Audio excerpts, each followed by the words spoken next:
Hi, everybody. Welcome. Welcome to the Awakening Prosperity live webinar. This is the first webinar of the series of the course, and we're very happy to be here with you.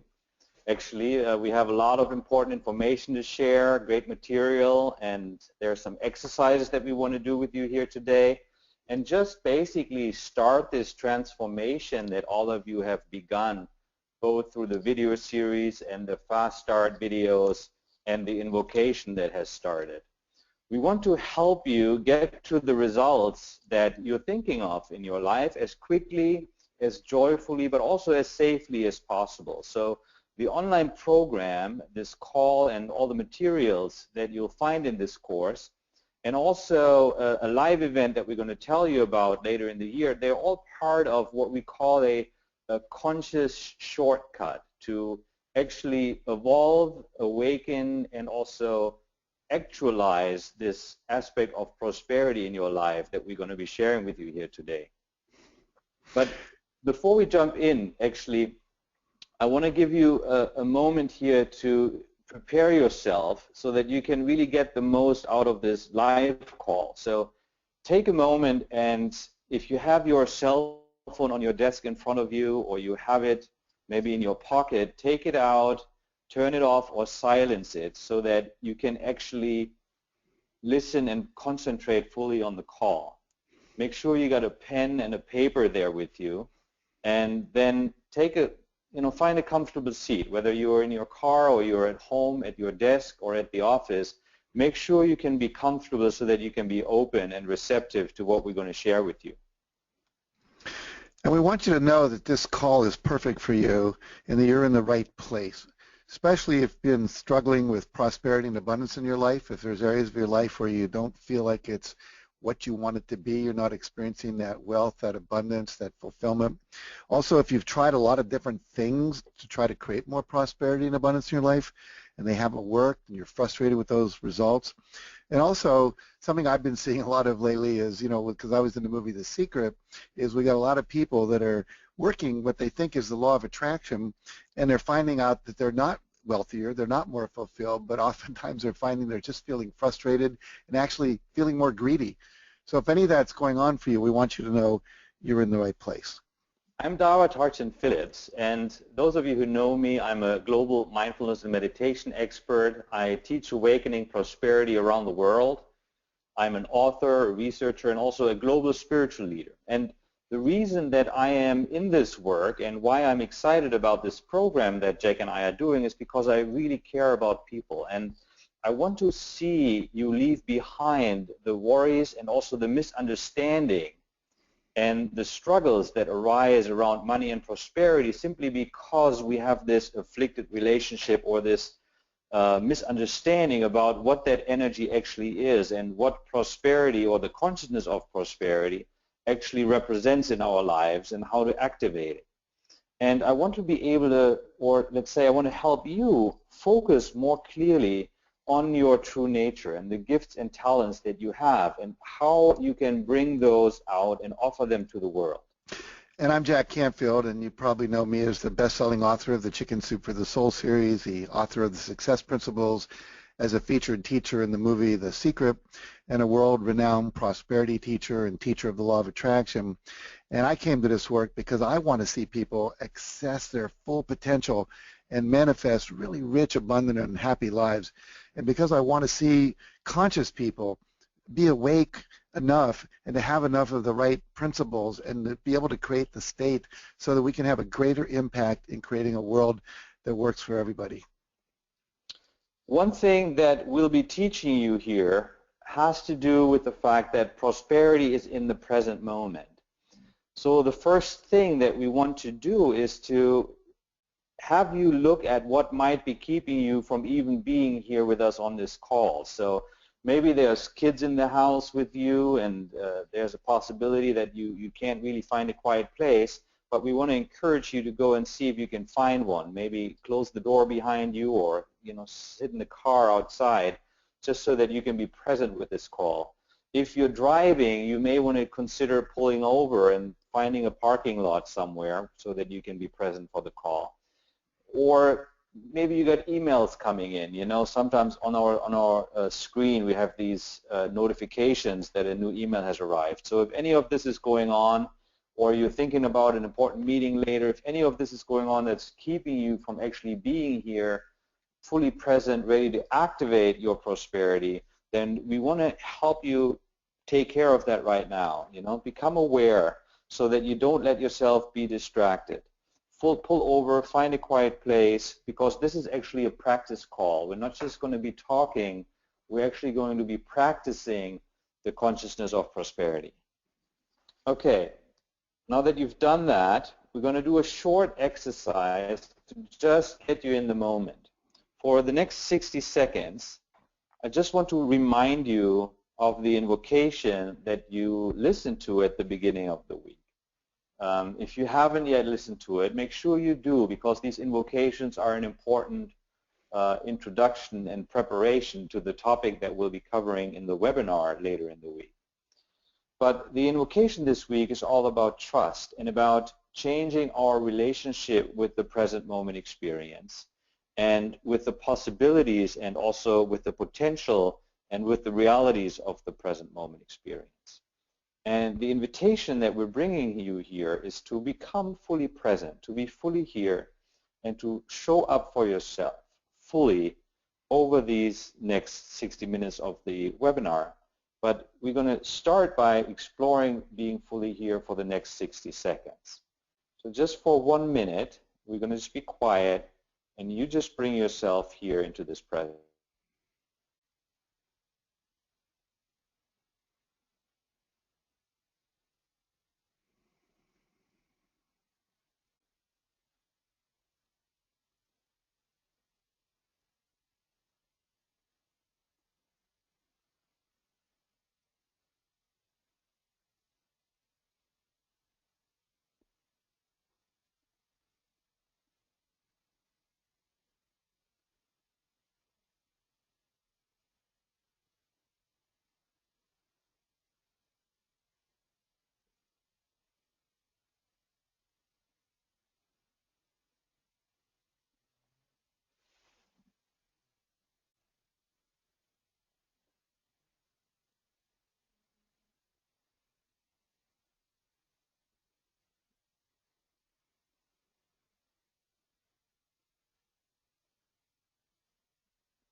Good.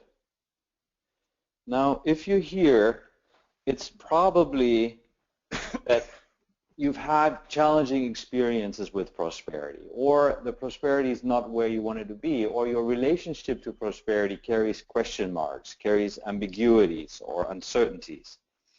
And you may have experienced an emotional charge around money and prosperity, something that, if you've watched the video, you know, something that we call the money wounds.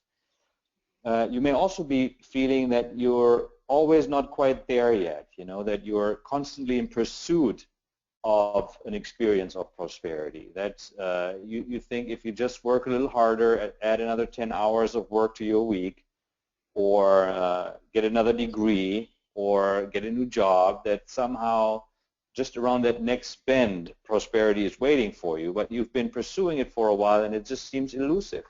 Maybe you are actually genuinely interested in healing your money wounds, and you've come in contact with them before. You feel them. They are part of your family history. You've seen them in your parents or in your grandparents or in your aunts and uncles or your siblings, and you're genuinely interested in surfacing and healing those money wounds.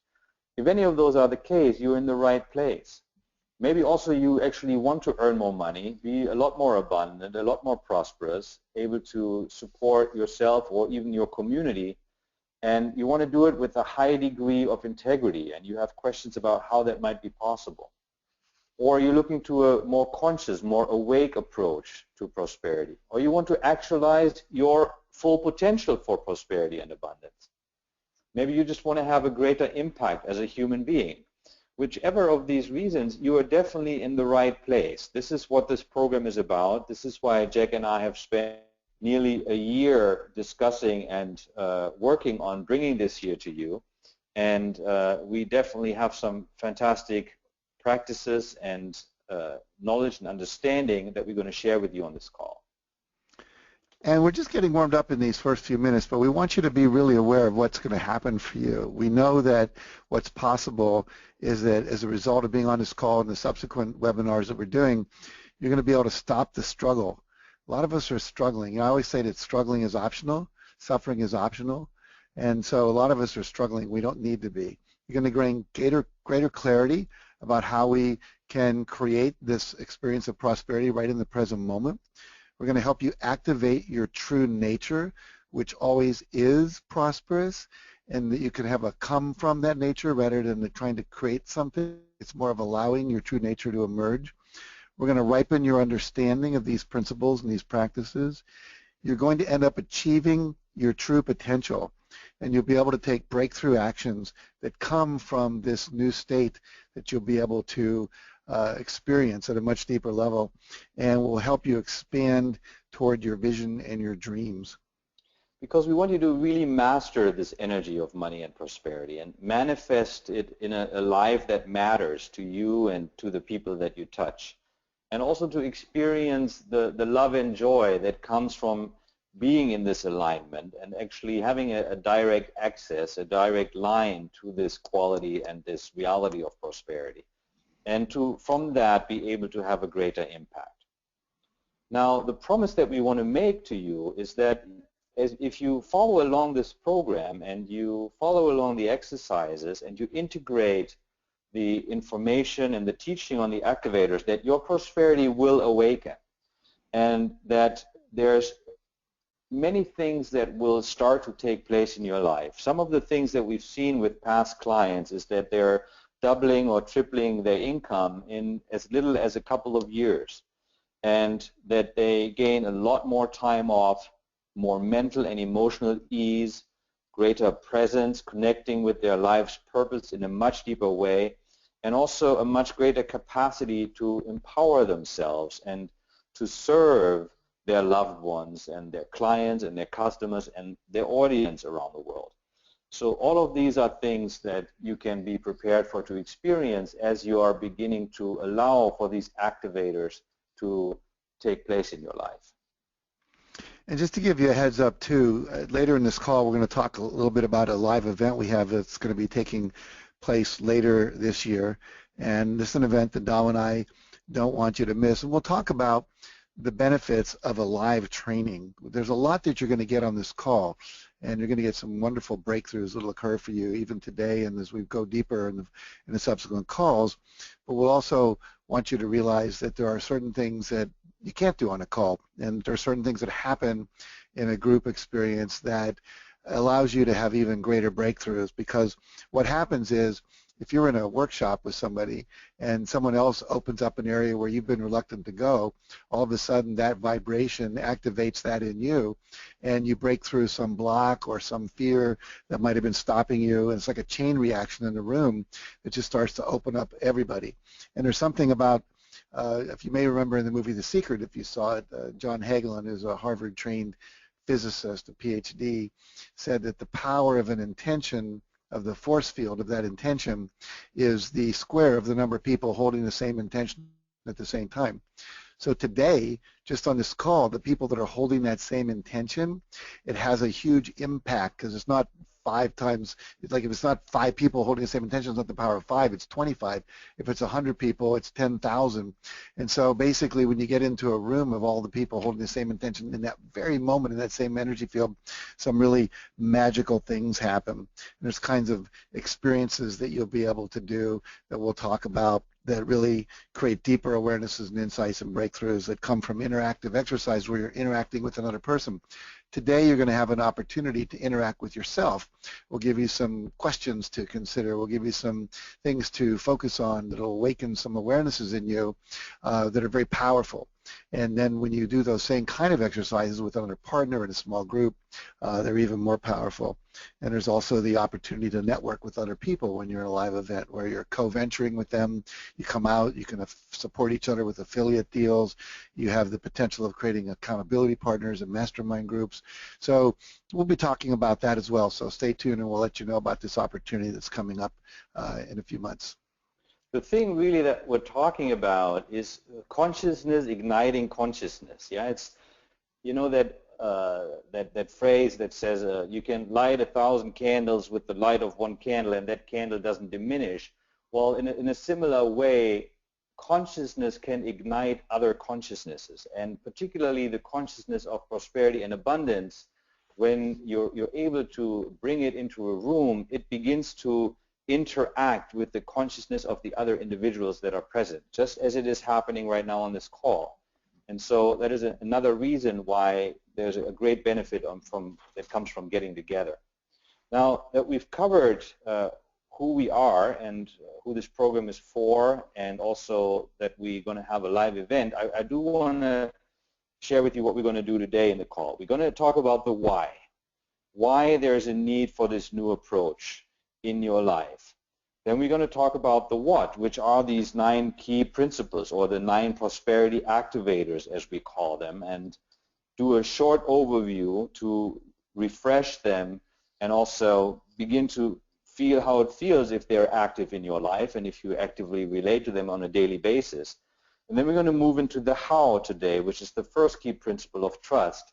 And we're going to go deeper and we're going to start practicing, we're going to start surfacing some of the things that might be holding you personally back or blocking you from accessing deeper levels of trust.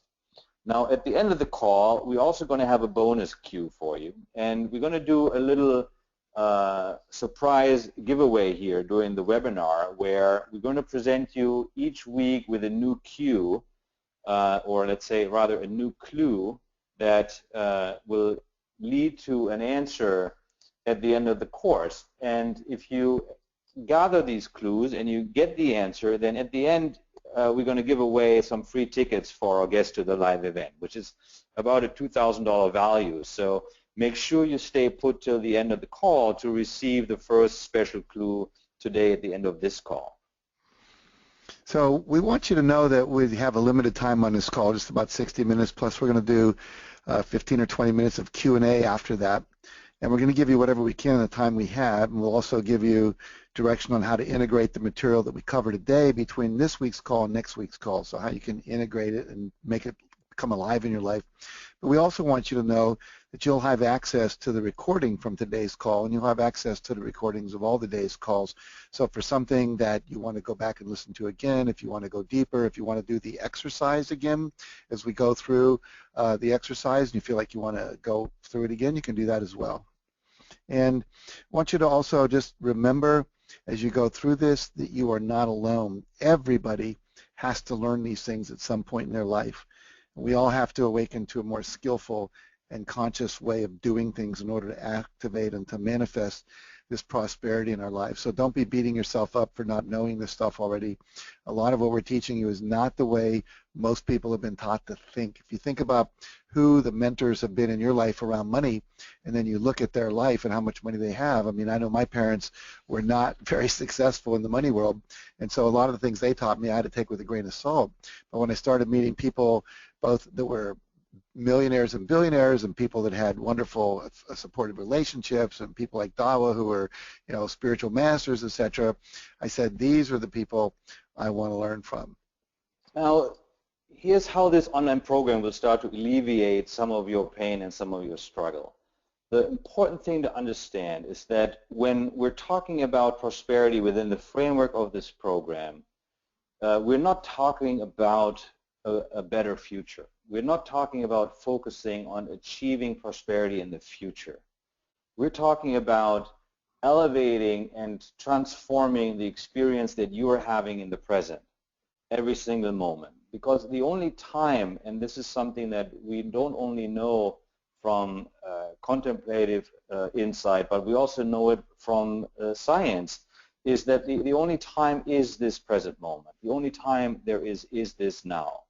And there are only two days out of the year where you cannot accomplish anything, and that is yesterday and tomorrow. There's nothing you can do yesterday and tomorrow, and there's also nothing you can be yesterday and tomorrow. So when we're talking about developing prosperity or accessing prosperity, we're talking about a shift that has to occur in this present moment, a shift that has to occur in the now. and you're ready for that shift. Your desire to actually be and experience greater prosperity and be prosperous means that you have the means to be prosperous already inside. And it is actually this desire to be prosperous that is the sign that it has been activated in you, and that it is actually encouraging you to seek a way to bring it to the surface, a way to live it, a way to liberate it inside of you. So don't waste your time any longer. You see, there's no reason to postpone the experience of prosperity or the experience of healing the money ones. How many of you have hesitated to even join this online program because of fears or doubts or hesitation or judgments or just a kind of ambiguous resistance to even just confronting the reality of prosperity in your life? So we ask you to pay attention and to observe and to make the decision that you're going to start shifting today, right now, on this call, and that you're inviting that shift and that you're willing and open to make that shift and to not look back. And you might also decide to obviously join us for future events, but the shift is done through activating the 9 principles in your life and through beginning to awaken, activate, and integrate all of these, all 9 of these. All 9 that we're talking about, they're also talking to you right now. They want to be discovered, you see. That longing to experience prosperity in you is a clear sign that these activators want to be discovered. They want to be awoken. They want to be practiced. And we will briefly go over them, and then we'll walk you through the first one today, through trust, in more detail, right on this call. Now, the why we're doing this and why there is a need for this new approach, even though we have greater access to information, the stress that people have around money has not decreased. In fact, on the opposite, it has increased.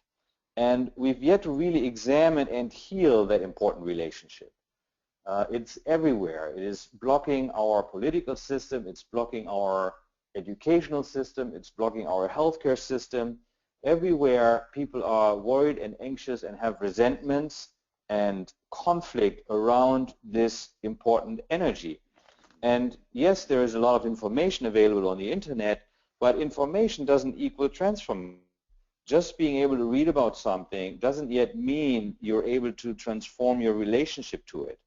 And that's why there is a need for this new approach. Money is still the #1 cause of stress in the United States and in many other civilized countries around the world. It's also one of the top 10 causes of divorce and conflict in the world. And the truth is, we know more about curing cancer than we know about money and prosperity. And there are no or very few courses taught in schools on how to deal with money or to live in a state or from a state of prosperity if you weren't born into it. People are held back by their misconceptions and by their misperceptions about money and prosperity. And people are held back by these money ones, their emotionally charged relationship with money and prosperity.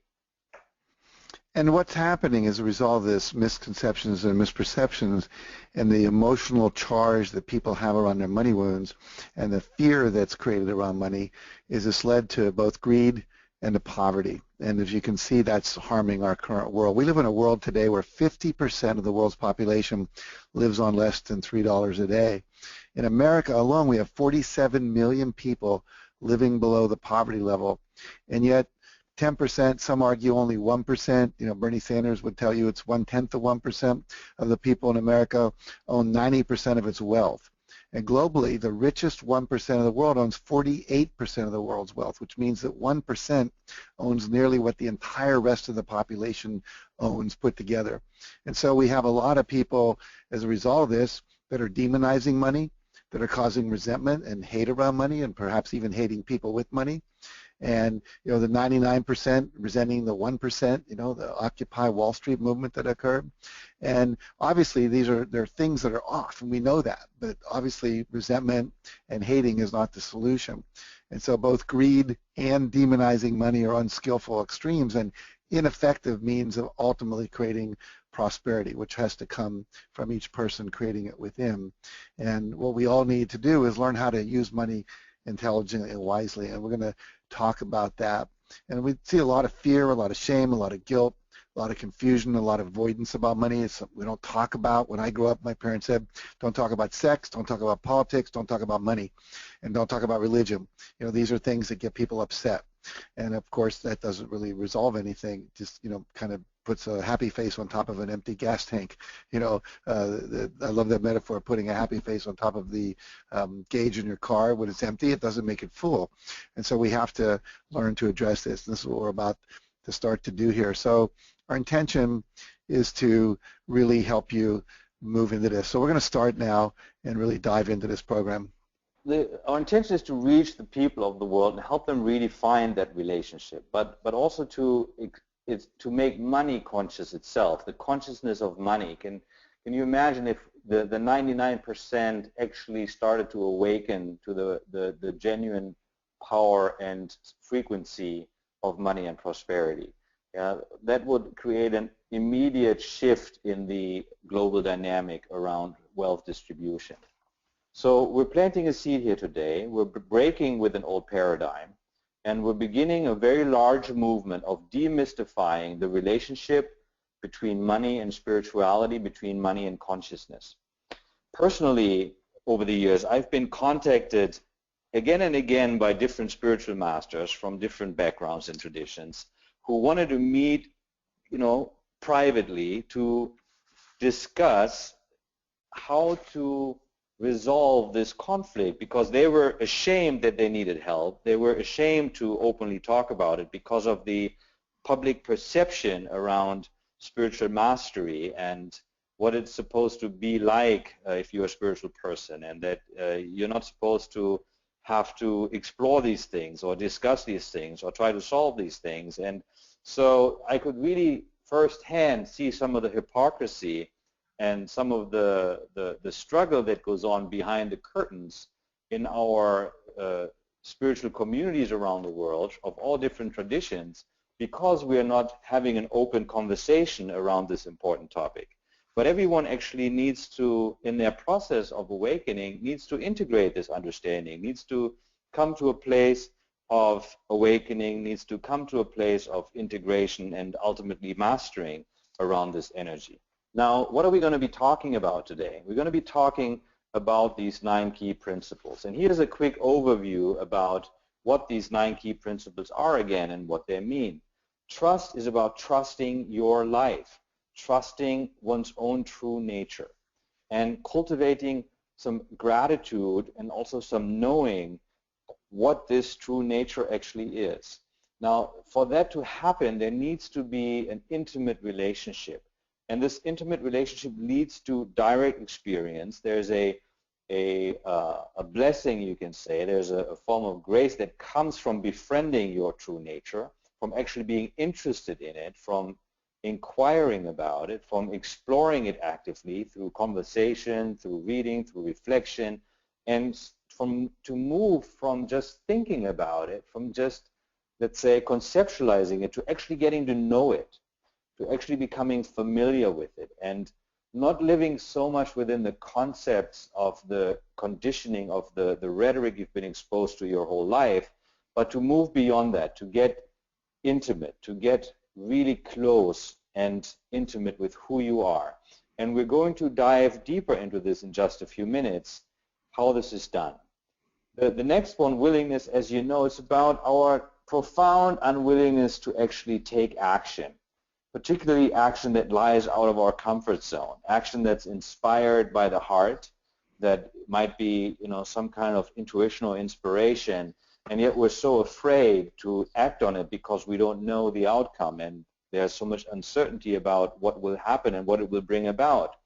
And so we are unwilling to take the action we're called to take, and we have a misunderstanding of the role that action plays in the world, particularly when it comes to developing prosperity or understanding the law of attraction.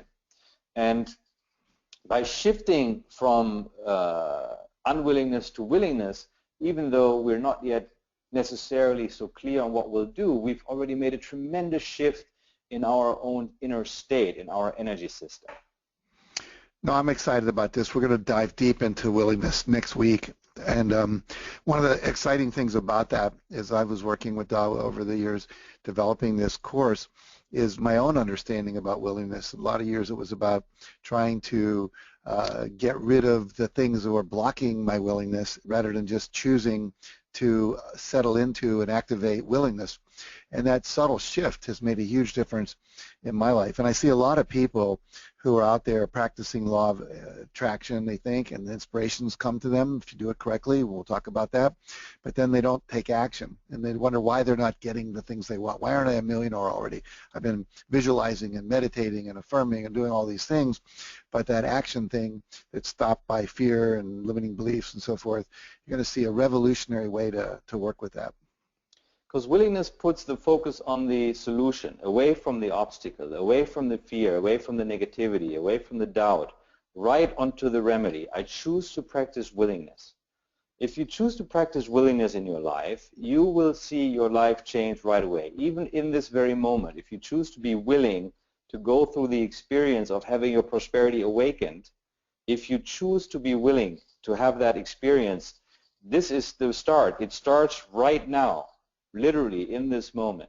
Following that, then we'll explore enthusiasm, and another hugely misunderstood quality, because people are just dampening their energy, dampening their enthusiasm, and pursuing prosperity or trying to activate or liberate or experience prosperity without acknowledging the quality of enthusiasm, without opening up to the energy of prosperity and the energy of enthusiasm, is a very contracted state.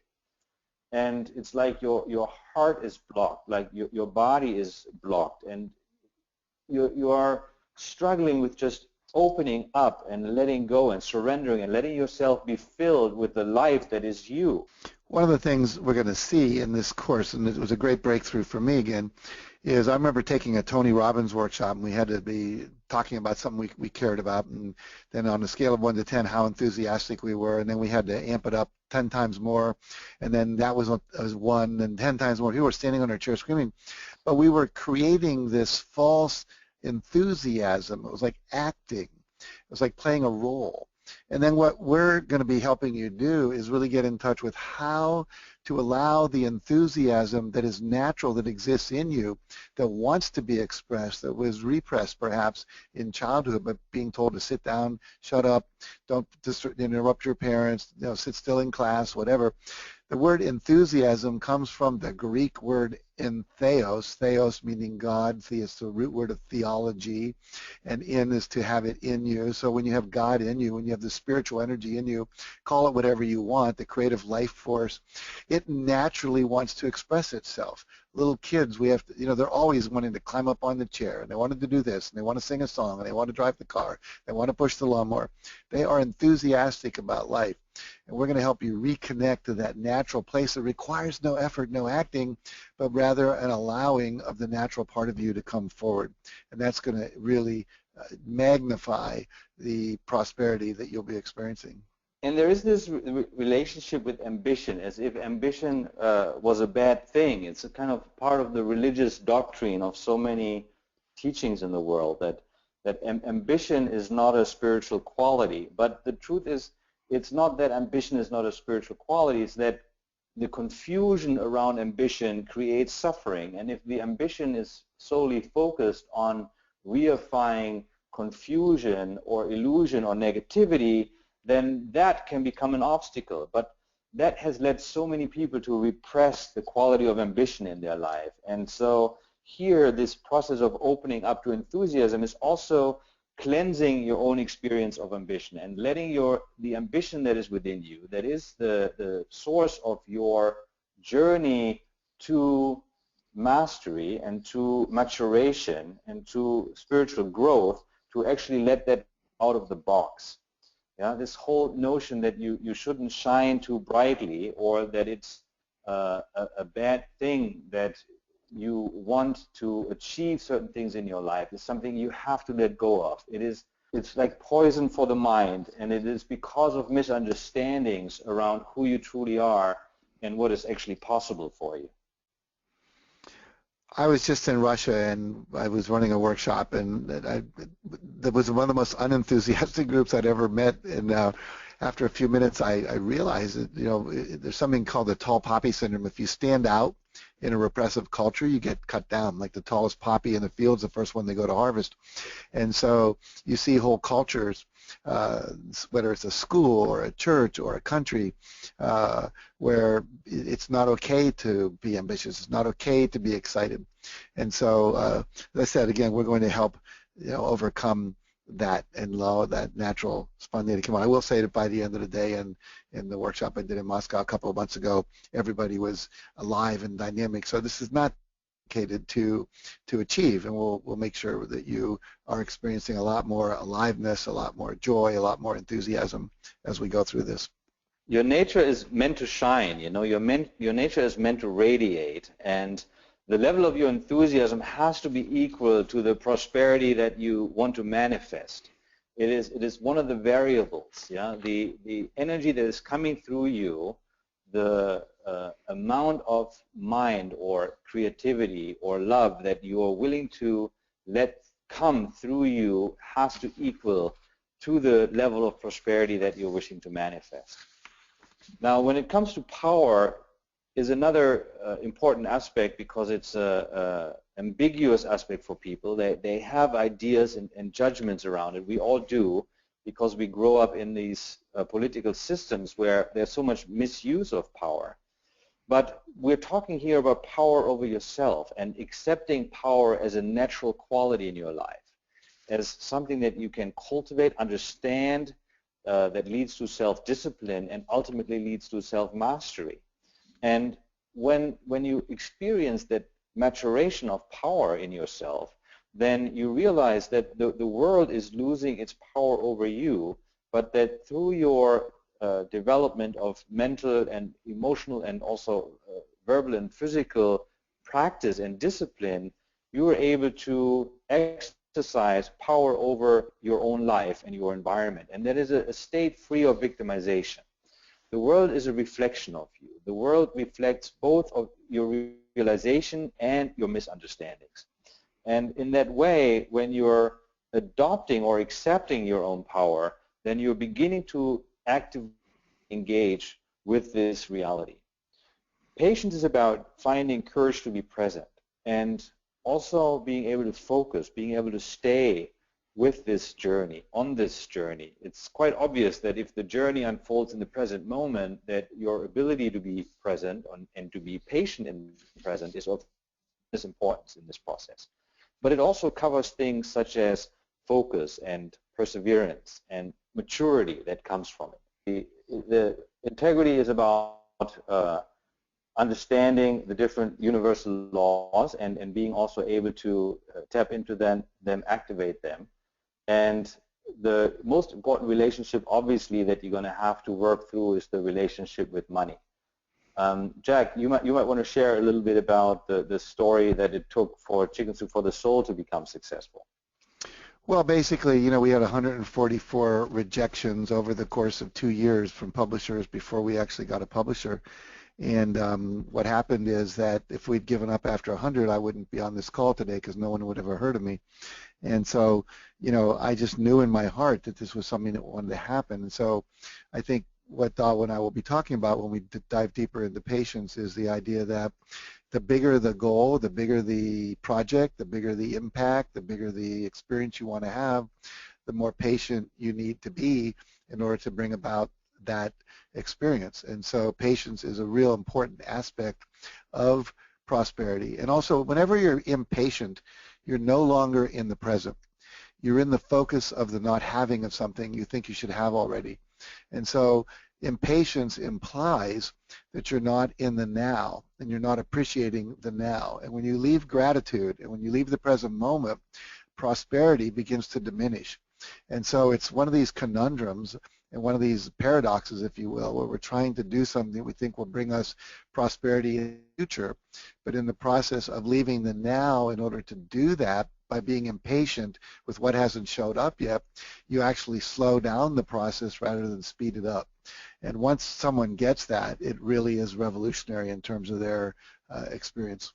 That leads you into this experience of integrity, and that we were referring to when we're talking about integrity. And the relationship with money, the way that that'll be transformed is about understanding that you and money are not separate. That actually the idea that who you truly are as a being is something that is separate from the material reality of the world is an illusion. And that spirituality, which is the radiance of your true nature, can in any way be related to poverty is absurd. Yeah, poverty and spirituality are completely opposed. The true nature of spirituality is limitless and abundant, and which is also why we get attracted to spiritual realization, is because it has a radiance, it has a overflow, a generosity to it that attracts us. During the live event as well, we'll heal and we'll clean up a lot of this relationship around money through exercise and through transformational work. Pleasure is about experiencing fulfillment and also about acknowledging that as you are actually beginning this shift into prosperity, there is a quality of joy and lightness that comes with it, and that you can allow yourself to actually enjoy the journey and to be happy on the path and to let that happiness grow and unfold. This leads you into this cycle of generosity, yeah? That you acknowledge what's there, you access what's there, you're alive, you're tuned in, and you begin to give, you begin to express, you begin to share. And as you're beginning to do that, things come back to you. And this is not a process of hard work at all. It's a process of tuning in and aligning and allowing things to happen, allowing prosperity to be active in your life, to be active and to be part of the cycle with which you both contribute to other people's prosperity and receive from other people's prosperity. Now again, maybe just one more time remind you of the live event. We're not going to talk about it a lot now because I do want to move into trust, but you want to make a note of the date because this will be a quite significant experience that you can go through if you want additional assistance. So we're going to be in Dallas on November 4th to 6th, 2016 at the Hyatt Regency in downtown Dallas. And it's a 3-day workshop that'll start at midday, probably around 3 o'clock, and finishing Sunday evening at 6 p.m. And it'll be 2.5, 3 days of real deep dive into the experiences that we're talking about here. And we'll be teaching and practicing these principles in really powerful transformational exercises that can only be done in a group process. And Dawa and I did a workshop like this last year, and it was actually shorter than that, and the response that people had was unbelievable, the breakthroughs that people had. And so we're really looking forward. So for now, just make sure you put that date on your calendar. We're only doing it one time this year, and it's a limited enrollment. So we really encourage you to think about it, but put it down as a space saver on your calendar, and we'll talk more about it as we go through the course.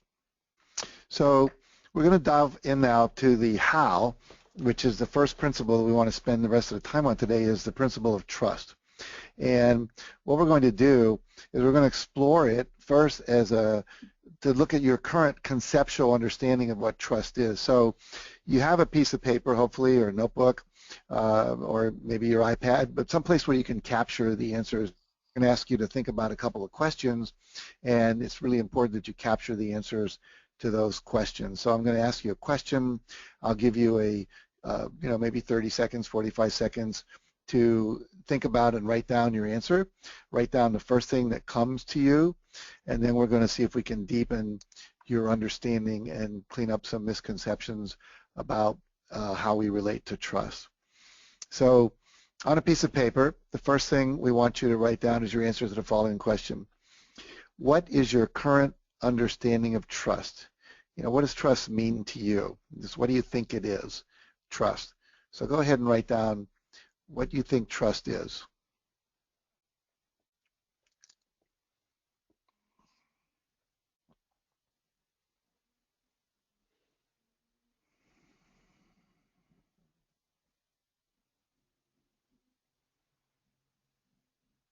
Just keep writing down any thoughts that come, any ideas you have, any conceptions, definitions, understanding of trust in your own understanding of it.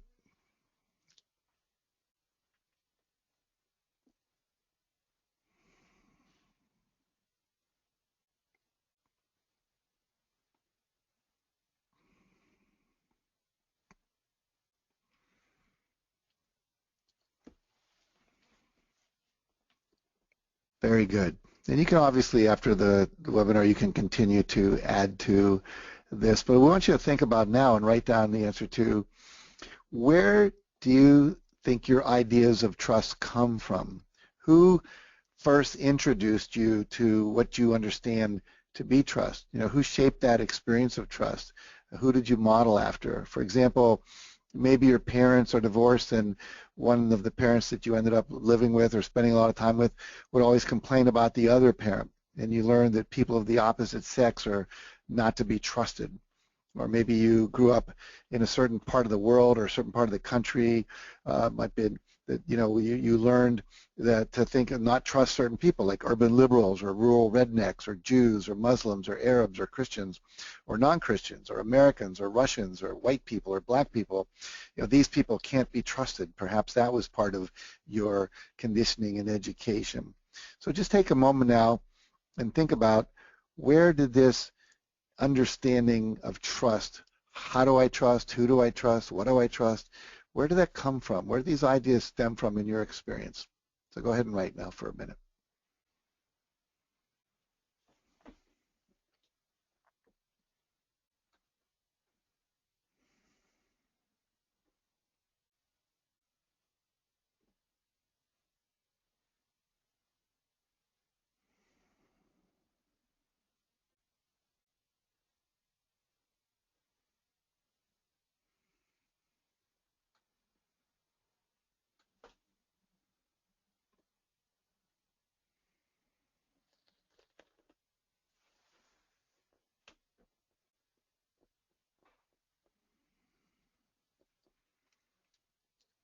Maybe along the way you learned that you couldn't trust your body, or you couldn't trust your desires, or you couldn't trust your intuition.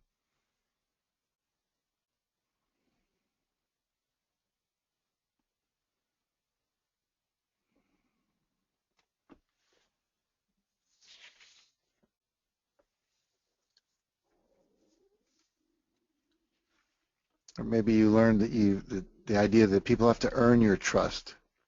It's not something you just generate.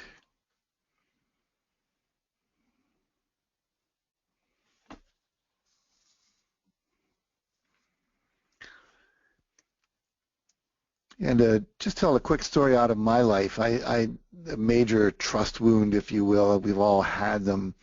I was studying with a guru at the time, a spiritual teacher, who I shall not name in this call, but I actually left home in Massachusetts to join his staff in California and become a trainer for a training company he had. I devoted my life to that work for several years, and only to find out after a couple years that almost everything he said wasn't true. He said he was celibate, but he wasn't. He was actually seducing a lot of his students. He said he had avowed poverty, but found out he had literally tens of thousands of dollars worth of gold bars under his bed and lots of hidden accounts. He was addicted to painkillers. He was plagiarizing much of the teaching that he was not giving credit for, and I could go on and on and on. And so I left that organization, and I say for several years, I didn't trust anyone who was a teacher that was, you know, holding himself up to be, you know, a spiritual teacher. And in the process, that cost me a lot of opportunity to learn from people. And so, you know, I had to develop better discernment and learn that even though there are people that might even be doing all the things he was doing, I could still learn from him. And so it was a huge experience for me to have to work through to regain that level of generating trust in my life. I met a lot of spiritual teachers as well, and many of them, you know, really revered masters of their particular schools or traditions. And what was interesting was really that trust started growing in me when I met some of them who had really devoted their entire life to practicing. And this morning I had a long conversation with a friend who talked about her perception of this level of integrity when who you are and who you say you are actually are the same thing, and also when what you teach is reflected in how you live your life. And so I think what allowed me to build this important trust in my life was when I was around people who applied the things that they taught to their own lives and who practiced themselves, who were practitioners first and teachers second, maybe you could say, yeah, who were first willing to walk the walk and then subsequently willing to share from that experience. And that has also really been the guideline in my life. I find so much more value in sharing what comes out of practice rather than just discussing theories, because it's easier, I think, to trust each other if we're observing each other. It's a lot easier to be transparent and let people trust you by what they observe than by what you tell them. Now, what we want to talk about or point out about trust is that we've all, that we have to learn that trust is not something that is the responsibility of other people, that we can't make other people responsible for our trust, but that it's something that we invest, that it's a gift you give in order to grow, that trust is something that's up to you, that you can release people from the responsibility that their behavior is what dictates your level of trust. We believe that people only deserve my trust if they've earned it, yeah, which means that we expect that they are infallible or don't have any challenges or never, distort the truth or never make any mistakes or never are selfish, never care about themselves. And if that is our expectation, then our trust levels remain very low because we're human beings and we live in a world where people go through many different experiences and challenges and constantly have to, let's say, find balance in those experiences and challenges. So we have to realize that the development of our trust has all to do with us, and it is basically something that we choose to develop because it's good for us, because we're in a better state. We're in a more peaceful state, we're in a more prosperous state, we're in a more accomplished state, and that really others are not responsible for the amount of trust that we experience. But it requires a profound shift. If we don't make that shift, it's often that we live in an environment of mistrust, and the result is that the expression in our life is also an expression of that mistrust. Now we want to view trust as an investment. How much trust are you willing to invest in your own life? How much trust are you willing to invest in your own prosperity?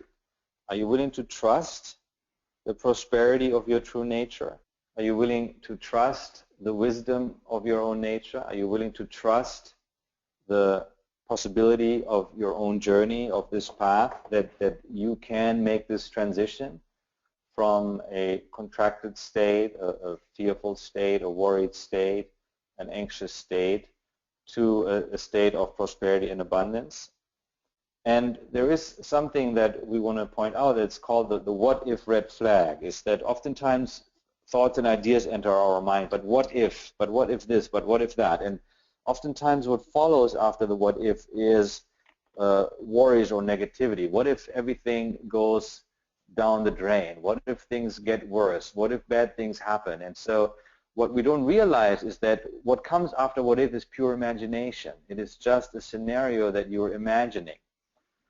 If you have the choice between imagining something that is creating a state of worry and anxiety and distress in you, or you have the chance to imagine something that actually gives you peace of mind and that gives you confidence and that gives you joy and passion, you may want to choose the imagination of something that is positive expectancy and that actually supports you in your growth and supports you on your journey.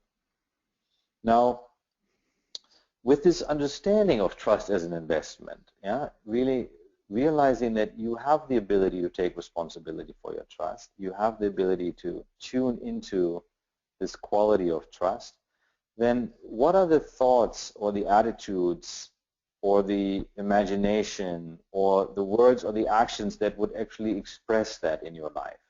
How would you change based on understanding this principle, that trust is something in you that you are completely free to cultivate at whatever level you choose, that is completely irrelevant, or let's say that where other people's actions are irrelevant to the amount of trust that you want to cultivate?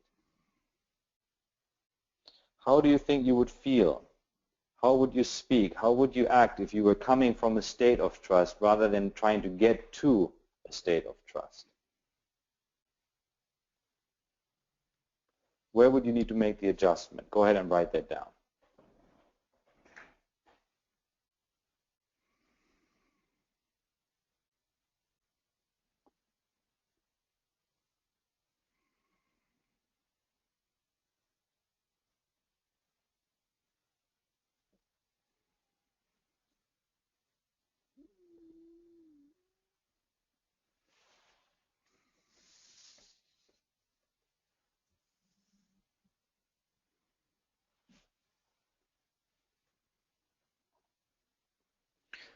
What would be your language? What would be the images you would hold? How would it feel to come from a place of trust? To make trust your foundation from which to operate, regardless of what other people do, say, regardless of what other people do.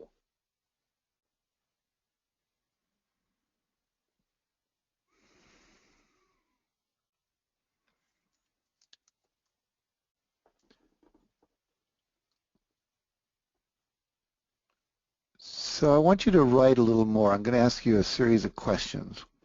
And just write down the first thing that comes to mind.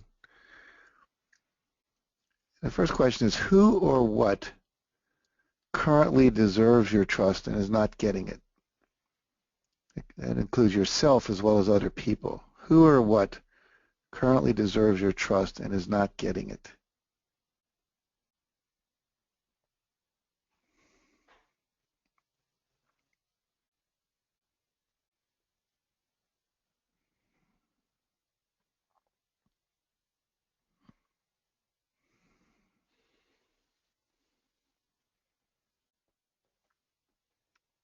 And think about what happens when we don't trust ourselves, we don't trust our ability to handle things, we don't trust our children.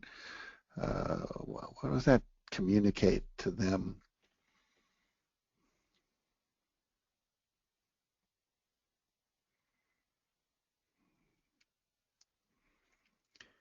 And what's your threshold of going deeper into trust? How deeply are you willing to trust? Where's the boundary? Where's the threshold that's like, oh, I don't know if I can go that far?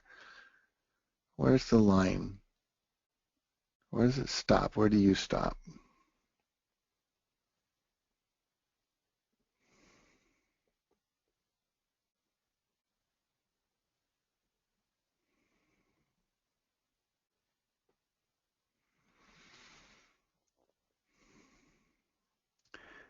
And what would it look like if you were to trust beyond that threshold? What would it look like? What would you be doing or saying? What would your trust do that your mistrust is not willing to do?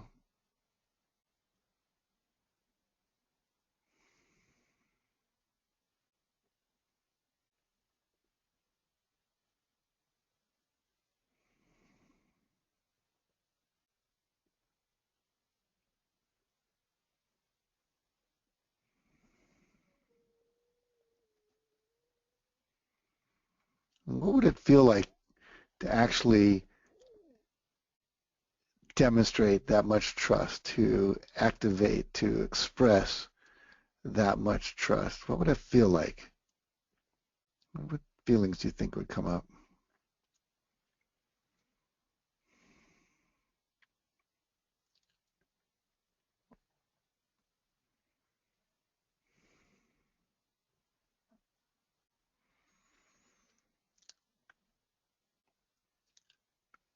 And then what kind of trust do you want to model for your family, for your children, for your spouse, for your boyfriend, for your girlfriend, for your friends, and in business for your clients? What kind of trust do you want to be modeling?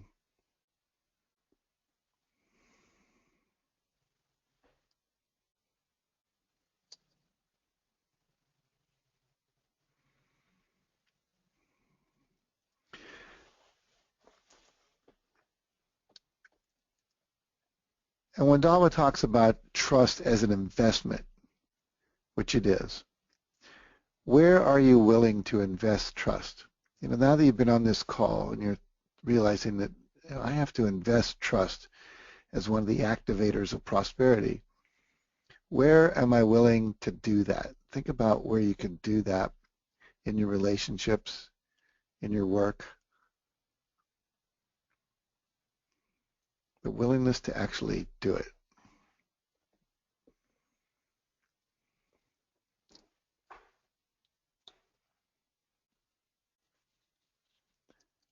And then finally, what will that investment look like? How it will show up? What will you be thinking? What will you be saying? What would you be doing?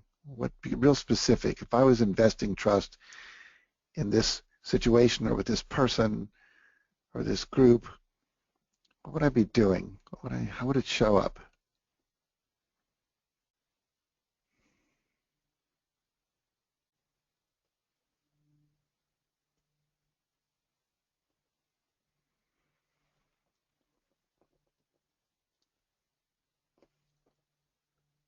And finally, we said that, this all starts now, right this moment.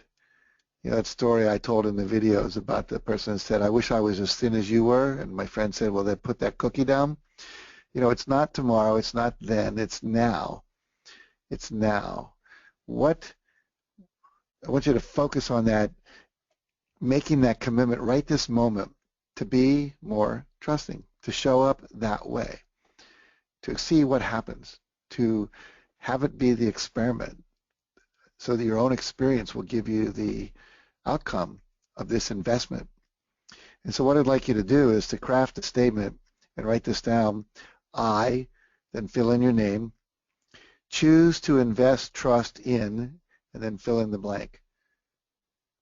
It could be a person, situation, yourself, God, whatever it might be. I, your name, choose to invest trust in.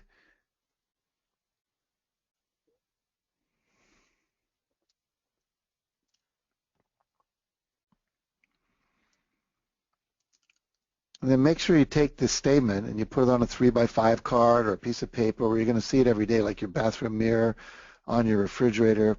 And when you do see it, stop for a moment. Don't let it become background. It's a reminder. We need to remind ourselves. That's called create a new mind, bring our natural mind back, if you will. We have to remind ourselves and stop for a moment and read it and really feel into it and say out loud. This is something Dawa talks about. Why don't you comment on that, Dawa, about the importance of saying it out loud to three people? Yes, well, there's a shift that happens when you first express a commitment like this, and you've written it down, and then you're verbalizing it, which means you're bringing it into manifestation. And usually the first time, there's still a certain timidity about it. Your nervous system doesn't quite accept the new reality. It's like just trying something. When you say it a second time, there's a little shift. And then finally, though, when you say it the third time, there's this moment when your actual nervous system begins to accept the new reality. And that's what you want. That's where you want to go with this. You want to get to the experience that your nervous system has accepted a new reality. And that might be more than 3 times for you if you're new to this work, but that's what you're going for. Express it loud, articulate it, share it with others so that you can experience when your nervous system accepts this as a new reality. And it's a physical experience, so you'll see it as you do it. I think what's important is to become aware of the state that you're currently in, yeah, where you recognize what is different in how you were thinking and feeling about trust before and what you have just, through the help of the questions and also the instructions, have identified to be the true nature of trust. Yeah? Trust is not something you need to pursue. It is something that is already in you that you have to give attention to, that you have to acknowledge, and that you have to spend time with and invest in. And how does that feel to be in that state? To know that you have the freedom to choose trust over worry every single moment of your life. And to know that when you are not in trust, you are in worry. And when you are not in worry, you're in trust.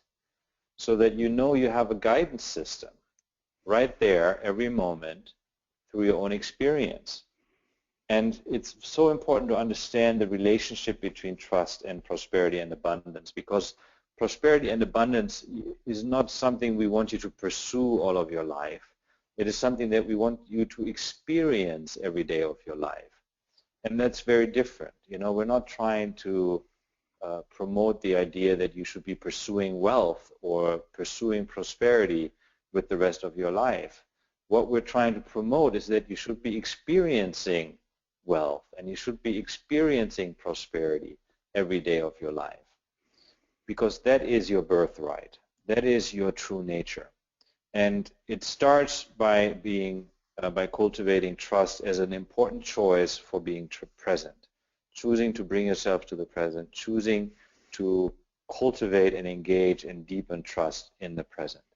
When you're not relating to the past and you're not relating to the future, then what you choose to focus on? Well, you need to have something to choose to focus on. And here, these 9 activators is what you will focus on.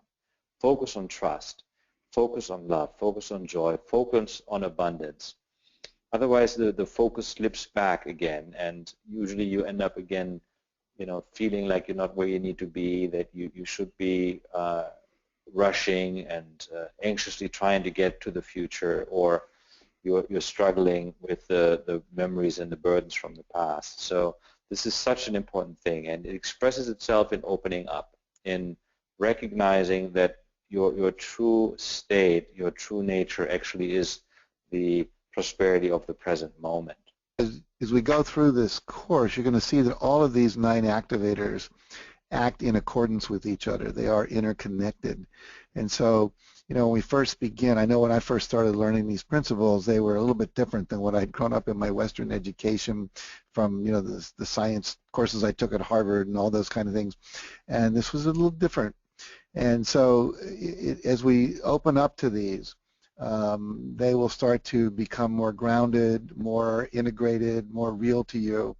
So as we work through these, they will begin to activate these awarenesses. So this is our first hour together, and be patient. That's one of the qualities that we have, and you'll see that this unfolds in a very beautiful, smooth, and easy way to get to a place where by the end of this you're going to be amazed at what you're experiencing. Again, also what we're really trying to have you experience when you spend time with us at a 3-day event, yeah? It's important to put yourself into a transformational experience. You can do that every day at home. You can do that every day as you relate to your family or to your friends. And you can also do that immersively when you get together with others at an event like this. Now, you also have the opportunity, if you register for an event like this, to actually join Jack and I. I think there is a kind of a VIB option, a very important being, as a friend of mine puts it, option that you can join, so that we get to spend a little bit more time together, share some meals, and also maybe hear about your projects and see how we can support you in what you're doing. But what we want to do now is share with you the first clue that can get you to this event for free as one of our guests, if you like. And so the first clue that we want to give you is the following. What is necessary or what is needed for you to achieve every single one of your prosperity goals in the next 5 years? What is needed? I'll give you one more clue today in regards to this. It contains 13 letters in total. The answer contains 13 letters. What is needed for you to achieve all your prosperity goals over the next 5 years? That is the first clue. Now, if you have you think you might know what it is, or you got some idea already, you can post it in the Awakening Prosperity portal. The first one who puts the right answer in there will win the free tickets to the live event in Dallas in November. And the group is also something important. We really want you to make use of it. You know, there's amazing people who've already joined the Prosperity Portal who are very insightful and generous with their comments. And so if you have questions, post them into the group. I'm part of the group, Jack is, and other people are. And so you know, we'll see what you post in there, and we'll give comments as needed. But also, there is the wisdom of your fellow travelers, the insight that comes through other people. And as you post things there and share things there, they have the ability to chime in that will help you understand or clarify your understanding. Maybe there was a concept you didn't understand, or we had to move on. There's a question you had that didn't get answered. Post it into the group, make it available, and benefit from being part of this community that is activating and awakening prosperity together. Good. Let's open up for some Q&A. So if you have a question, just type it into the question box. I see one there. It says, from Christine, I understand that it's the feeling state of trust that helps to attract what you want. When I try to relax into trust, I feel myself tighten up again. Any suggestions on how to relax into trust when it feels scary? Yeah, it's a great question. And the answer to that, Christine, is that there is this idea that initially when we are developing a new experience, that it shouldn't feel scary, or that it should be comfortable, when we're developing a new experience. But the truth is that everything you want, everything that you are longing to develop or experience lies outside of your comfort zone, which means that this overemphasis on trying to stay comfortable while at the same time exploring new frontiers and expanding your experience and your understanding, that is something that just doesn't work that way. And so be okay with the fact that it feels a little bit frightening, and know that whenever this initial fear arises, you are opening up new territory. That's exactly where your trust is building. Every little inch that you are releasing some of that fear and some of that discomfort in order to settle deeper into your own trust, you've opened up new territory. And so the sign of the new territory is that there is some of that fear or some of that discomfort arising. And it's actually a very good sign. It's a sign that you're heading in the right direction. And when you recognize this state, you realize that it's a discomfort. It's like an uncomfortable openness or uncomfortable uncertainty or ambiguity, and that means you're developing trust. If you already knew whatever would happen or come afterwards, it wouldn't be called trust anymore. It would be called certainty. So the fact that you're experiencing this slight discomfort is actually the sign that you are doing it right, that you are investing in trust, that you are expanding and building your trust. Good. I'll read another question. It's from Amanda. She says, after I had my first daughter, I experienced a spiritual awakening, so to speak. I began to trust in a way I had never had before. I trusted new teachers, that the universe would always take care of me. I trusted my heart's desires more and the direction I was feeling called to go. However, along the path, I feel I get burned with the level of trust that I was exhibiting, or I got burned rather. Is there a line between being trusting and being naive? How do you determine the difference between the two? Where does trust, where does discernment in who and what to trust come in? That's right. So discernment is very important at all times. And sometimes we think that discernment means that we shouldn't trust anyone, and so we cultivate a state of mistrust and we call it discernment. But that's not the same. The state of trust, when we're in a state of trust, we are open, we are relaxed, we're happy, we're in flow, we are in abundance. And so there's a direct benefit to being in a state of trust. But it doesn't require others to behave in a certain way for us to be in a state of trust. Discernment comes in discerning what other people are able to do or not do, and how mature they are, or how effective they are, or how willing they are to live in integrity and all of that. So yes, you need to do some discernment. The experience of being burned usually is an experience that comes when we have failed to acknowledge that we had expectations of others that they may or may not yet have been able to fulfill. And so when our expectations of others get disappointed, we experience this getting burned. But it was us that had the expectation on others. What we're talking about here is not an expectations on others, but an expectations our own true nature and our ability to respond and our ability to restore our sanity, to restore our well-being, restore our happiness. And so it's a different kind of trust. We're talking about investing trust in who you are by nature and in who others are by nature, and knowing that that is a prosperous, a whole, abundant, joyful, loving place.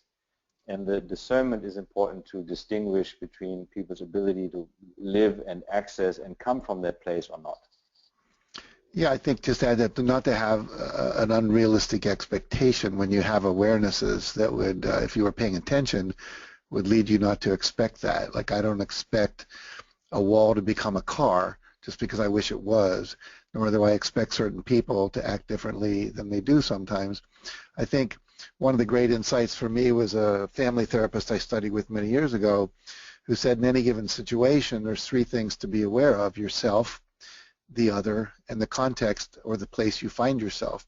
And so if I can trust my feelings of perhaps I'm getting a sense of creepiness around a certain person, if I look into that, perhaps I'm projecting onto them something because they look like my uncle who was a creep when I was a kid, or perhaps there's something really there. So I want to be mindful of my experience as well as the outside world. So if I can be aware of all of that simultaneously, which you can when you're not in fear, when you're just in presence, then you always know the right thing to do. Your intuition can be trusted. It's when we get into fear and projection and limiting beliefs that we get in trouble. I think that leads to another question that comes from Patrice. She says, can you please speak to fixed identities? For example, we're poor, or men are abusive, or other people can have those things, but I can't.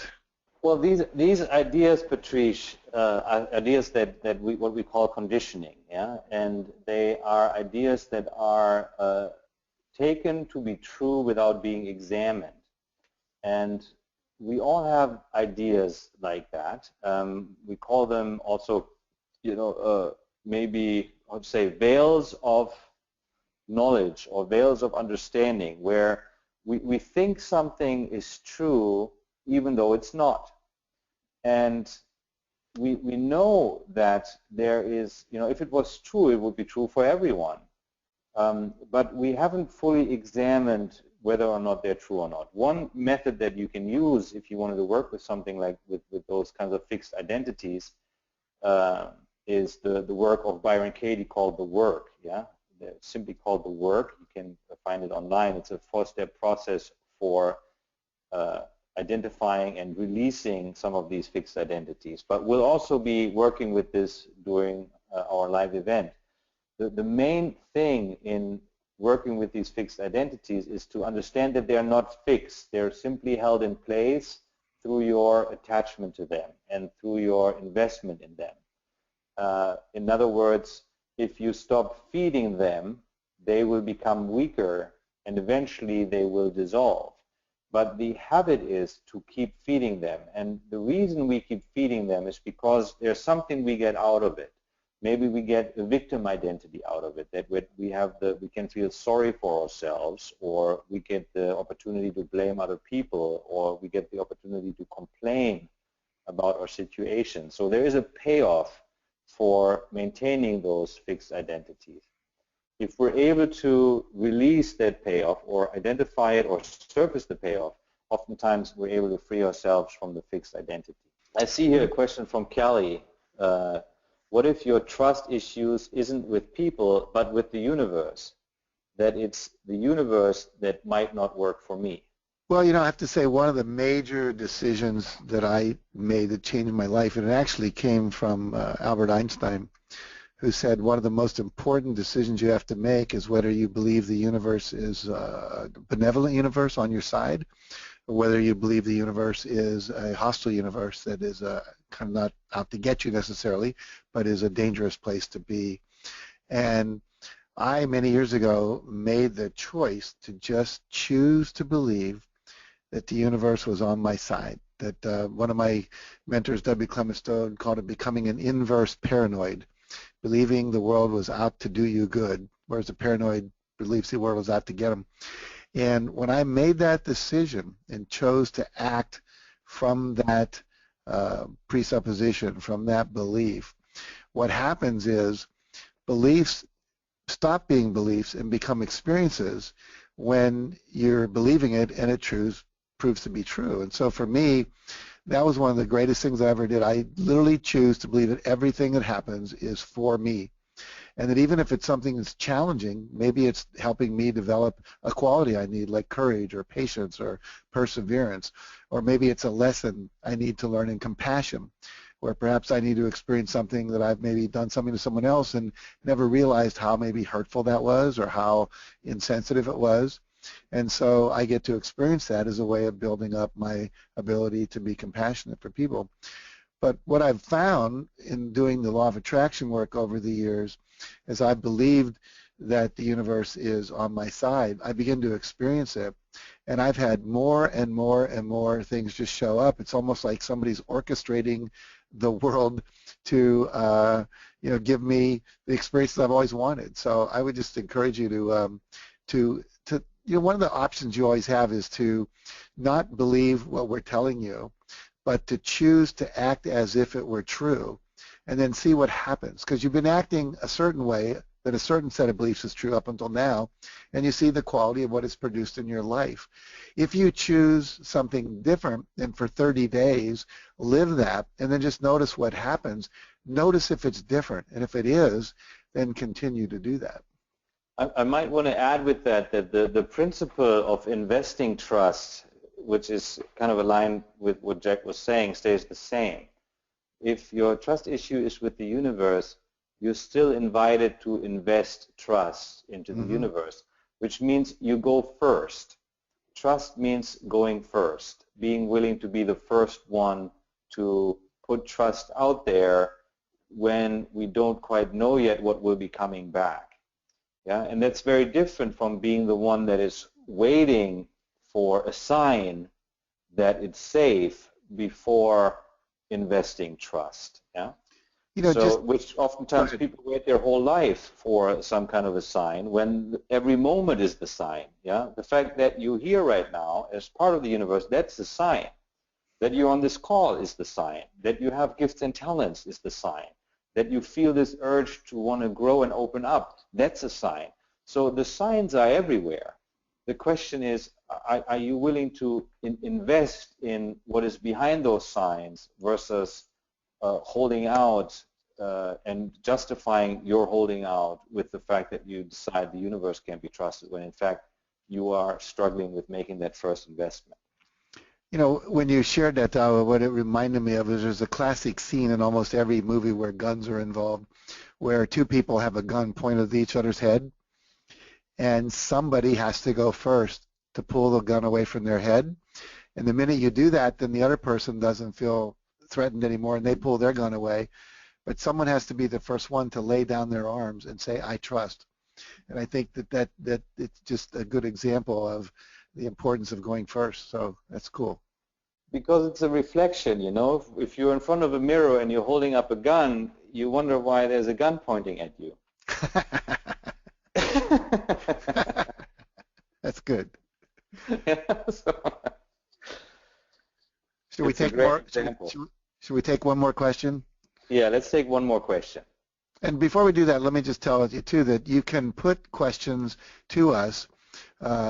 Perhaps you can tell us how that happens, because I actually don't remember, or maybe it'll come on an email. But we will be receiving questions from you between now and the next webinar, and we will answer more questions. If you didn't get your question answered today, if something comes up in the middle of the week or it just didn't get handled today, send that to us, and we will take about 3 or 4 questions in the beginning of the next call as a way of both reflecting back on this call and tying it together, but also answering any other questions that didn't get answered.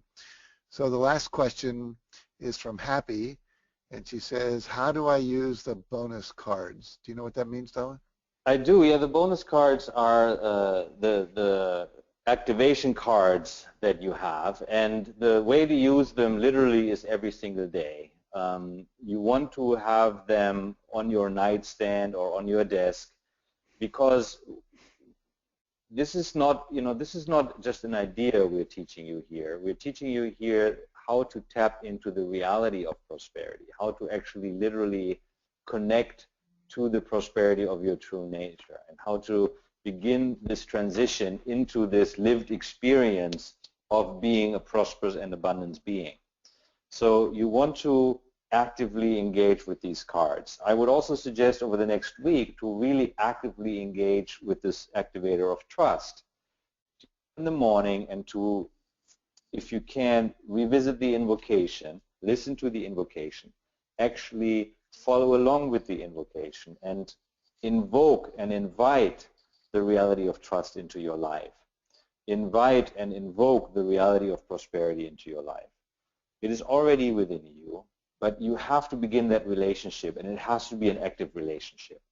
So print the cards out and maybe cut them out into a deck, or if you prefer, watch them on your iPhone or on your laptop, but just make sure you actually actively work with them. They're activation cards. It is an active process of engaging in an awakening process. Good. Well, that brings us to the end of today's webinar. Again, we're very happy to be on this journey with you. There's the only thing that you can do is not relate to the activator and not make use of these practices. Otherwise, if you do continue and you engage with the content, you engage with us on the webinars, you engage with the bonuses, this process has been begun and it will continue to unfold. So the next call will be next week. You'll receive an email again about it. My name is Darva Tarchin Phillips. I'm Jack Canfield. And we look forward to seeing you soon. Be prosperous.